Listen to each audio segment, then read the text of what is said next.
En los últimos días venimos hablando constantemente de pobreza. Los números son alarmantes en la República Argentina, pero también hay pobreza en otros países del mundo, incluso en algunos países desarrollados. El índice de pobreza es llamativo. Y hay un compromiso que quiere llevar adelante el Banco Mundial para combatir todas las dimensiones de la pobreza, incluso en los países desarrollados. Vamos a hablar de este tema con Leonardo Alberto, que nos atiende esta tarde. Leonardo, buenas tardes, ¿cómo estás? ¿Qué tal, Pepe? ¿Cómo te va? Buenas Bien. tardes. Mencionando esta iniciativa del Banco Mundial, momento crítico para hacerlo, especialmente sensibles todos nosotros por lo que está pasando en la República Argentina, 57,4%, y ya es una foto vieja. Encima, para colmo, es una foto Claro. vieja. Pero el Banco Mundial tiene una mirada más amplia todavía. Contanos un poco, por favor. Sí, tal cual. Lo que ve el Banco Mundial que hoy, por ejemplo, aún los países desarrollados presentan porcentajes o niveles de pobreza que son bastante elevados, considerando que se supone que están justamente en lo mejor, ¿no? Que son los países que muestran mejores condiciones de vida. Aún así, si uno observa las tablas de... Ahí se nos congeló la imagen de Leonardo, a ver si lo podemos recuperar. La verdad es que ha dado un concepto ya de entrada interesante, muy interesante, que me ha generado a mí un interrogante, me ha generado una pregunta que, si recuperamos el contacto técnico, y lo vamos a hacer seguramente en unos segundos, quiero preguntarle, porque incluso países desarrollados, países que se supone que tienen superada la etapa de la pobreza estructural y de la pobreza crónica, han mostrado, sin embargo, retrocesos en la materia. La pregunta que yo quería hacerle a Leonardo es si esto se ha verificado así como remanente desde la pandemia, porque en la pandemia la gente se cayó, se derrumbó.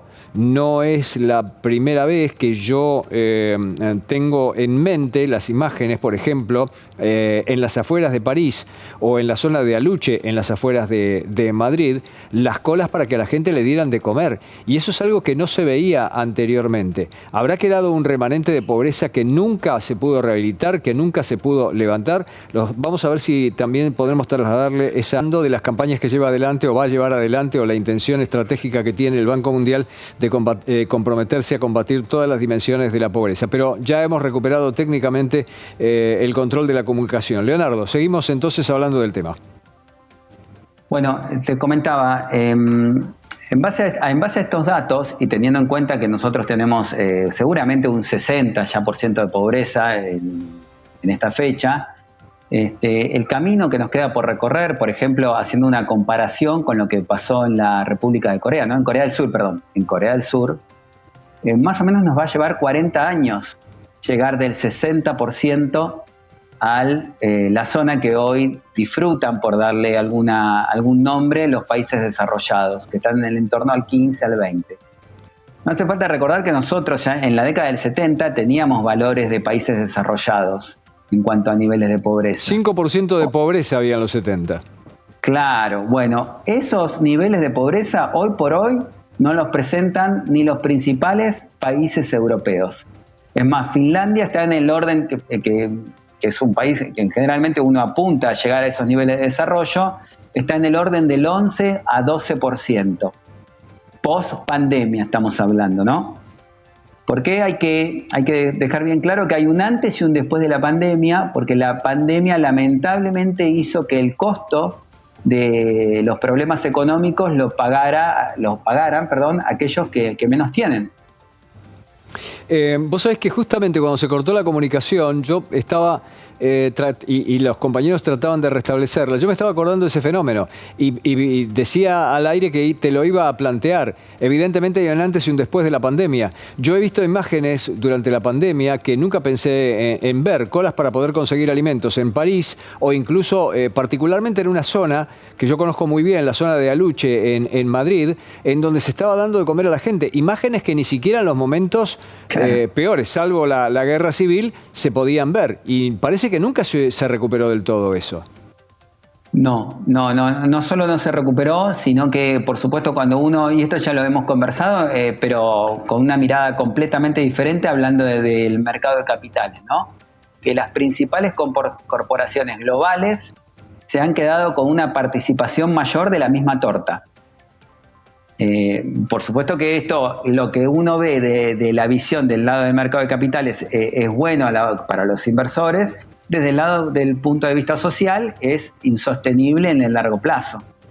Y recién permitime que te comente algo. Venía escuchando a mi colega Aldo, que hablaba acerca de las posibilidades de reducir los niveles de inflación y de incluso en algún momento llegar a cierta estabilidad en el Banco Central. Claro, aunque coincido, por supuesto, coincido con lo que comentaba desde el punto de vista técnico, la otra cara de la moneda es justamente desde el punto de vista social, si nuestros ciudadanos están en condiciones de soportar ese esfuerzo y siendo justamente sobre los que recae el mayor peso de ese esfuerzo, los que ya venían pagando, ¿no?, durante ya muchos años los problemas económicos que tenemos. Leonardo, la primera mirada me lleva rápidamente a los jubilados y te digo que no están en condiciones. Y con el aumento que le van a dar, no están en condiciones. Los jubilados, me parece que de todos los segmentos que salen perdidosos de este ajuste que por otra parte necesariamente tiene que llevarse adelante porque la economía es un desorden, es un desbarajuste fenomenal. Pero... a ver, el presidente de la Nación dijo que el único ministerio que iba a tener la billetera abierta era el de capital humano, porque había sectores muy necesitados y otros que naturalmente en el ajuste iban a quedar en el camino. Yo no sé si esto se está viendo así. Por lo pronto con los jubilados, no, los jubilados van a estar realmente mucho peor. Están, por supuesto que primero el poder adquisitivo ha caído notoriamente en cuanto a las posibilidades de compra que tienen los jubilados. Incluso lo veo, esto a título personal, te lo puedo comentar, en mi propia madre, que por supuesto antes tenía un cierto nivel de vida que hoy no puede mantener, sino es, hablando mal y pronto, quemando ahorros, ¿no? Quemando ahorros de momentos anteriores. Y así lo veo también en general en otras personas que cuando se les acabe esos ahorros, ese trabajo acumulado anterior, bueno, realmente van a ver complicada su situación para comer directamente. Entiendo por eso lo que vos me decías con el Ministerio de Capital Humano. Espero que simplemente la falta de acción actual sea simplemente por una cuestión de temas administrativos hasta que logren tomar las riendas de todos los departamentos o las situaciones administrativas que se pueden presentar al inicio de un gobierno, ¿no? Sí, hay que explicárselo a la panza eso, cuando llega la hora de comer. Hay que explicárselo a la hora de los jubilados que tienen que tomar determinados medicamentos y no le alcanza la guita. 40% cayó la compra de medicamentos en las farmacias. Es imposible. Es imposible. Quiero decir que nunca se ve justamente en todo lo que es teoría y datos estadísticos de consumo, que los medicamentos y los alimentos bajen a estos niveles. Justamente la variable consumo en general es la variable más estable en cualquier economía. Nunca puede variar más de un 2 o 3% de año a año. Que haya caído un 30% es una situación inédita y que va a servir de estudio para otros países, ¿no? Leonardo, es complicadísimo cuando todos tienen razón. Es muy complicado cuando todos tienen razón, porque hay que hacer no solamente un ajuste en la Argentina, hay que hacer un ajuste severísimo, pero severísimo, ortodoxo como nunca, porque la verdad es un desaguisado enorme el que ha dejado la administración anterior. El problema es quiénes lo van a pagar y cómo lo van a pagar. Los jubilados, la verdad es que ya no tienen más espaldas, se les acabó absolutamente las espaldas y tienen razón en reclamar, como también tienen razón en reclamar otros sectores. Permitime volver al comienzo de esta conversación que teníamos para volver un poco sobre el tema del Banco Mundial y el tema de ayudar a combatir la pobreza, incluso en países desarrollados. Mencionaste los países nórdicos. Los países nórdicos son muy ordenados, no tienen tantos problemas estructurales, pero tampoco han podido recuperarse de la caída en la pobreza de ciertos sectores, especialmente después de la pandemia. Pero quiero añadirte un factor más y cómo podría trabajar el Banco Mundial. La inmigración es masiva, desordenada, particularmente de ciertos sectores de Medio Oriente y de algunos sectores asiáticos que están tratando de huir de las condiciones perversas de sus propios países.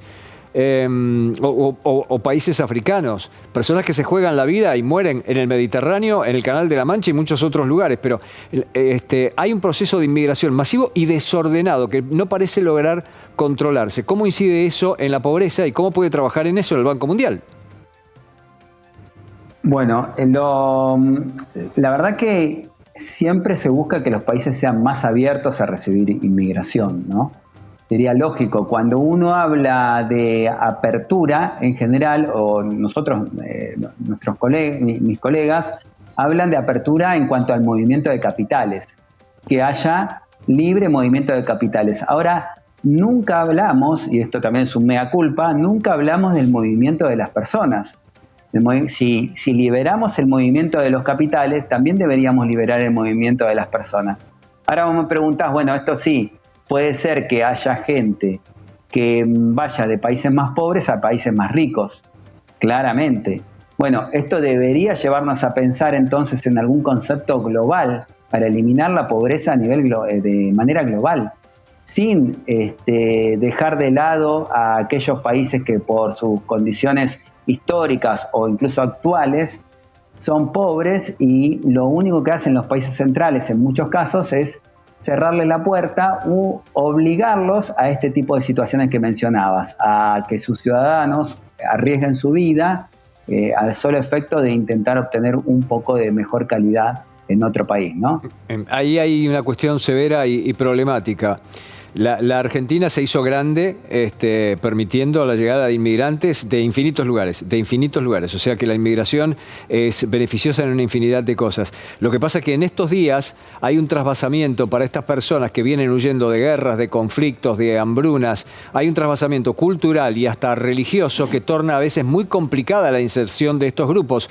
Entonces no es lo mismo la libertad de movimiento de capitales que la libertad de movimientos de personas, por esas personas y por los países que los reciben también, porque después siempre hay allí un factor de conflicto. Y yo veo mucho desorden en eso, y no sé cómo podrían darse alicientes a través del Banco Central, no sé si yendo a sus países de origen, a lo mejor, pero hay tanta corrupción ahí que no sé en qué quedaría eso. Es un tema extraordinariamente complejo.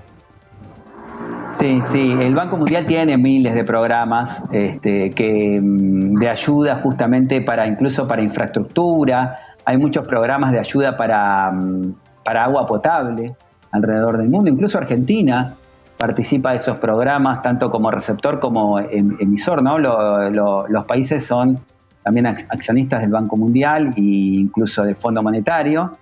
Y estos organismos tienen programas de asistencia y de construcción de infraestructura. Ahora, está claro que no ha alcanzado. Esos organismos tienen 70 años, 80 años, 70 y pico de años de vida y no han logrado solucionar los problemas de extrema pobreza. Leonardo, mi última pregunta, porque estoy excedido en el tiempo y yo tengo que ir a otra entrevista. No sé si los tenés por allí. Me parece que han trascendido datos que tienen que ver con la pobreza en los chicos en el mundo y la verdad que son escalofriantes. Sí, es más, si me dejás comentar, más del 50%, hay 350 millones de chicos en el mundo que viven con $2 al día. Más o menos son $60 mensuales. Con lo cual son 60 y pico de miles de pesos mensual. Está claro que hoy una familia, incluso si mal no recuerdo ayer o anteayer, se mencionó cuánto sale mantener un bebé, ¿no? Que salió en los últimos 2 o 3 días, y se habla de entre 200 y 250 mil pesos. Ahora, si hay muchos niños que viven con 60 mil pesos mensuales, está claro que estamos lejísimos a nivel global de la posibilidad de que tengan una vida digna.